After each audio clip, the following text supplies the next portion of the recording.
So if we don't have a good system of government, then we may not be able to achieve progress and prosperity for our own people. With that, I will now invite the last intervention. His Excellency Dr. Abdul-Razak Maqri, who is the Secretary General for the KL Forum. He has been involved in the discussion and topic of governance for a long time, so I'll be glad to hear his views and perspective for us today. Dr. Maqri, you have the floor. Thank you very much. Bismillah ar-Rahman ar-Rahim. Alhamdulillah wa salatu wa ala Rasulullah. I am very happy to be you, Dr. Excellency Dr. Mehatiir and Brother Amrullah and Amr and Rafiq. I will try to speak about good governance, obstacles, case, and desired results. Humanity has known many types of governance and systems, such as the absolute hereditary monarchy, the constitutional hereditary monarchy, the democratic system with all its varieties, parliamentary, presidential, and complex systems. In all these political systems and governance, the history of mankind has known wise rulers who served their people and other unjust rulers who were a burden on them. Therefore, the contemporary trend of the concepts of good governance has come to talk about good governance in terms of its supports and obstacles, its case and mechanism, and in terms of its effect and results. And based on that, ruling systems are judged, regardless of their culture and civilizational backgrounds and the sort of systems and governance. Praise be to Allah that we as Muslims have a strong approach to good governance in terms of parliamentary texts in the Quran and the Sunnah, and the bright experience of the rightly guided Khulafa al-Rashidun, and in many periods in our Islamic history that can be used and mixed with human good experiences in terms of governance to correct our delicate situation and achieve our hopes for good governance in our countries. I will tackle this topic through the following three axes: the reasons preventing the establishment of good governance in our countries, good governance action keys, the desired results. I will elaborate only on the first point due to the limited time, and my allocation concern especially the Arab world, which I know better. First axe. The reason preventing the establishment of good governance in our countries. Before talking about the keys to implement good governance, its effect and consequences, I will touch upon the main reasons that prevent it from being achieved through 6 points. Point 1, the prevailing public values and culture. Nothing changes people's condition like their deep convictions in the necessity of change. And nothing is more beneficial and robust and sustainable in forming convictions such as the values that people believe in. Those values implanted in mankind's instinct that we will call universal values, which Islam came to awaken and develop, like what was mentioned in the Hadith Mustafa alayhi salatu salam, I am only sent to complete the high morals. Then when values are established and spread, they become general culture in societies. Then building laws and necessary regulations to achieve the strict level of good governance will become easier. After that, these laws and regulations are themselves transformed into feeding the prevailing culture and those established values. When we talk about the features and standards of good governance, we are talking about higher values that are elevated by all the religions and cultures and civilizations, such as justice, honesty, responsibility, accountability, transparency, the common good, and so on. If these values are available in any society, people will preserve the good governance if it exists in their countries, and they will continue to improve it until it becomes a complete reality in their countries. On the other hand, if these values are absent and replaced by other bad values, such as injustice, betrayal, fraud, slander, selfishness, and corruption, then the path to establishing good governance will be difficult. And any model established under such environment will be unstable and fragile. If we look at the situation of most our Muslim countries, we will find that both faces are present, struggling against each other to survive and grow. We find virtuous values rooted in the people, created and preserved by the Islamic religion. We also find the opposite as well, created by deviant environment and fed by authoritarian regimes. Due to this complex situation within our societies, politicians and scholars reformers found themselves strangling into two major paths, leading societies to adopt the values of good governance and pressuring governments to implement the standards of good governance.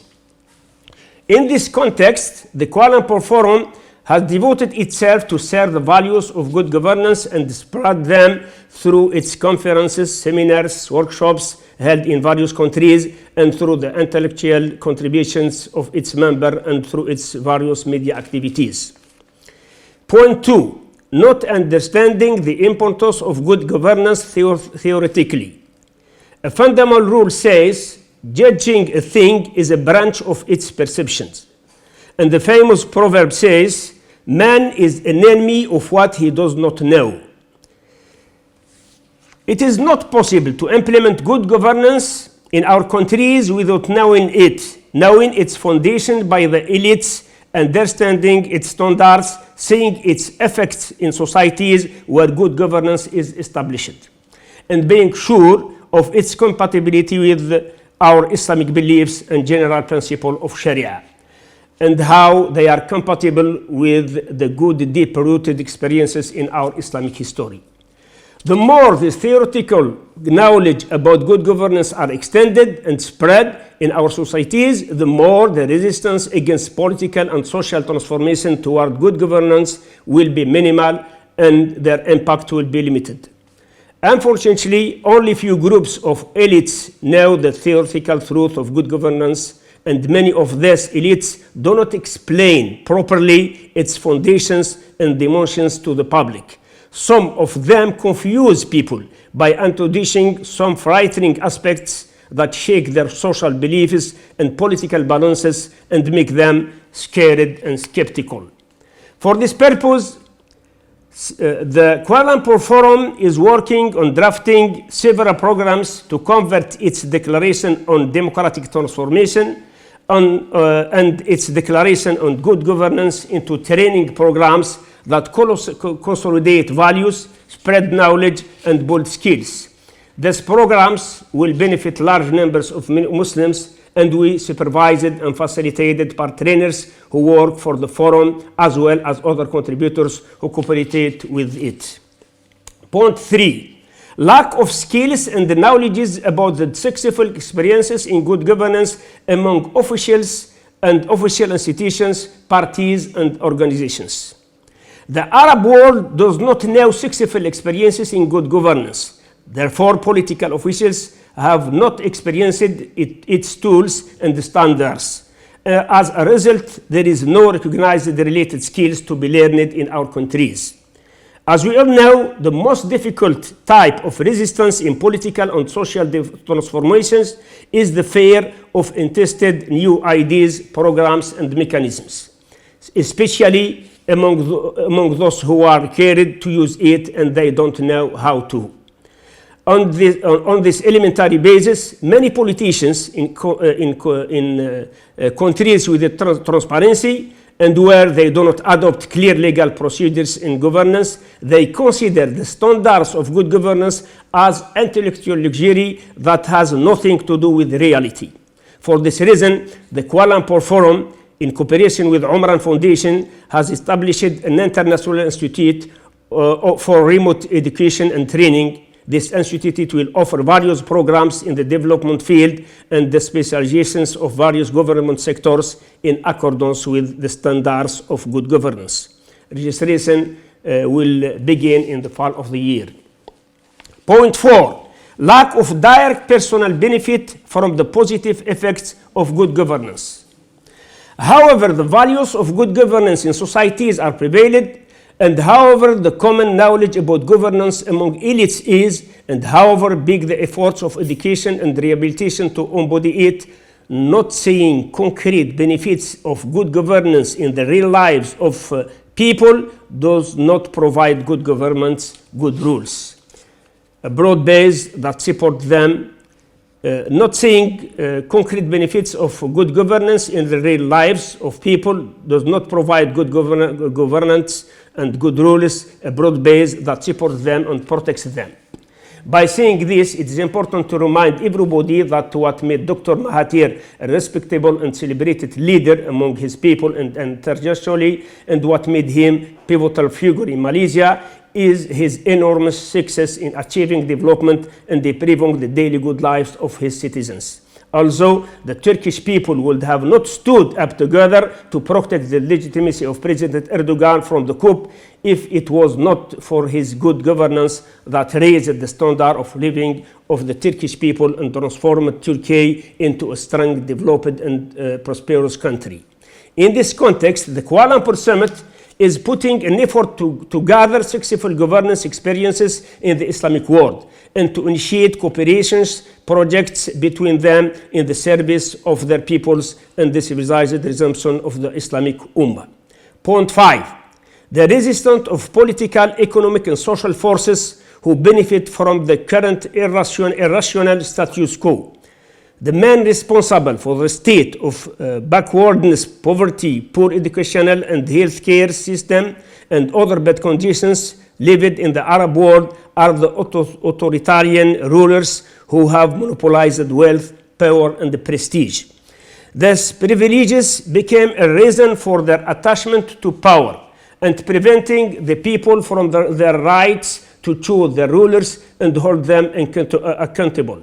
Some of them do not hesitate to oppress their people and plot with foreigners against them to stay in power.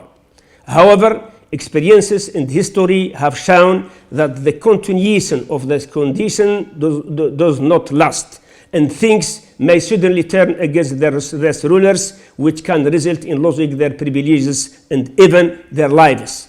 Unfortunately, they may lose their countries with them as they plunge into agitations and struggles over power, from which neither the rulers nor the ruled would survive. For this reason, the Kuala Lumpur Forum has worked as well as it could through its conferences, seminars, and announcements, and various activities to explain the benefits of democratic transition and both ruler and citizens, and the broad perspectives for good governance that accommodate everybody. The forum is also working to form delegations of prominent leaders to some countries after the end of the corona pandemic to conduct dialogues in this regard with influential leaders in Arab and Islamic countries at various levels, and an attempt to create practical path for the transition to good governance. Point 6. The obstruction of dominant international powers to establishing good governance in the Arab world because of their fear for losing their interests in the region. The existing international system does not help to establish good governance in our countries, contrary to its hypocrite claims and despite the large number of declarations and agreements used by international organizations, especially the United Nations Organization. The international system is dominated by the realistic international policy of the great powers that operate only for their own interest, even at the expense of people's interest. Because of that, the good governance have got a little chance to be implemented seriously and effectively everywhere in the world. There is no doubt that there are established tradition of good governance in Western democratic countries. However, these countries deal effectively with the standards of good governance only in their own countries and with their own people, while they impede them in our countries through their support for repressive regimes that continue to rule outside of transparency and democratic standards. When the theories of idealism in international relations retreated lately in favor of realistic theories, international organizations like the UN institutions became useless and their efforts to enable good governance did not become feasible. With the dominance of neoliberal trends nowadays, good governance is no longer at its best days. the crisis of poverty have increased, and many groups were deprived of basic services such as education and health care, and environment became exposed to serious attacks that expose all the inhabitants of the globe to great dangers. Even in developed countries, the poor are getting poorer and the rich getting richer. And many peoples in those developed countries do not longer consider the rules as good rules. And we are seeing regular protests and demonstrations expanding more and more in the capitals of those countries. In order to contribute in correcting the situation, the Kuala-Lumpur Forum is looking as a think tank institution, among other functions, to propose some new ideas that bring humanity together for a new, better world with more justice and more dignity. That was one of the main messages of the previous Kuala Lumpur Summit, which was held in Kuala Lumpur in December 2019, with the presence of prominent Muslim leaders and rulers. The second axis, keys to good governance work. I will just quote this, the titles of this good axis. What is the What is the case that make good governance established and work? There is at least 6 keys: promoting values, knowledge, and skills in the societies, changing the balance of power, well organizing democratic transition and national contract between the essential actors, building institutions in accordance with international standards of good governance, building a new international order in support of good governance. Third axis, desired results. I will leave this third axis in other opportunity. So I thank you for your patience. Thank you very well for all of you. Thank you very much. Assalamu alaikum wa rahmatullahi wa barakatuh. Alaikum salam. Thank you, Dr. Maqri. Shukran. Barakallah fi. We are encouraged with all the different initiatives and that you are making effort to try and promote good governance in our part of the world and at the Arab part as well.